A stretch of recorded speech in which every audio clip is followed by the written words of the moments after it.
போட்டு வளர்த்தாதான் நல்ல பேர வாங்கும். அடிக்காம வளர்த்தாக்கா அது கைய வாங்கும். அடிய போட்டாதான் அடிப்பட்டை இல்ல அனைத்துமே நடக்கும். அதை குட்டிய போட்டானா குட்டி கடை இல்ல அடி தட்டி நடக்கும். நம்ம நடைய கட்டுனா நடக்கவே கூடாதது எல்லாமே நடக்கும். நம்ம தொடைய தட்டுனா அந்த ஒரு அத்தாரிட்டி வந்து தடுக்கும். அடி போட்டு வளர்த்தாதான் நல்ல பேர வாங்கும். அடிக்காம வளர்த்தாக்கா அது கைய வாங்கும்.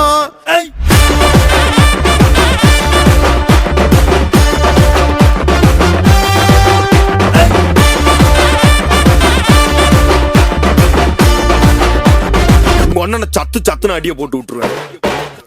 என்ன சண்டைக்கு கூட்டாவும் ஒன்ன பந்தயம் போட்டு நான்